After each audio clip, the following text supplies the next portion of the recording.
सारूस kitchen में आपका बहुत बहुत स्वागत है। फ्रेंड्स, अगर आपने मेरा चैनल सब्सक्राइब नहीं किया है तो कर लीजिए, बेल आइकन को प्रेस कीजिए जिससे कि आपको मेरी वीडियो की नोटिफिकेशन सबसे पहले मिल सके। आज मैं आपके साथ सफ़ेद मटर की चाट की रेसिपी शेयर करूंगी। ये दिल्ली की बहुत ही मशहूर स्ट्रीट फूड है। तो चलिए देखते हैं इसको बनाने के लिए किन किन चीज़ों की आवश्यकता होगी।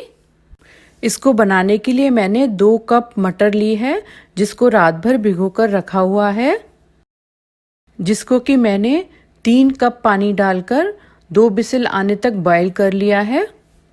इसको बनाने के लिए मैंने 2 कटे हुए टमाटर लिए हैं, 4 से 5 चम्मच कटा हुआ हरा धनिया, 1 कद्दूकस की हुई मूली, 2 कटे हुए खीरे, मसाले में 1 चम्मच जलजीरा पाउडर, 1 चम्मच चाट मसाला, 1 चम्मच काला नमक, छोटा टुकड़ा अदरक का जो कद्दूकस किया है, 2 कटी हुई हरी मिर्च, आधी छोटी चम्मच भुना हुआ और पिसा हुआ जीरा, 2 बारीक कटी हुई प्याज, हरे धनिए की चटनी जिसका लिंक मैं नीचे दे दूंगी, उसमें से आप देखकर बना लें, 1 नींबू का रस।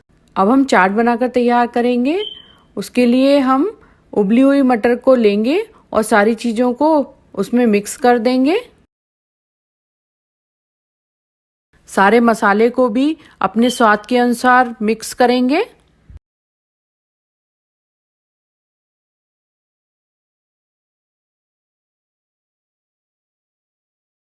नींबू का रस भी इसमें डाल देंगे और चटनी भी इसमें ऐड करेंगे। सभी चीज़ों को डालने के बाद हम इसको अच्छे से मिक्स करेंगे। अब हमारी मटर की चाट बनकर तैयार है। बहुत ही टेस्टी और इजी रेसिपी है। इसको आप सुबह के नाश्ते में या लंच में खा सकते हैं और ये बहुत ही स्वादिष्ट लगती है खाने में और ये बहुत आसानी से घर में बन जाती है।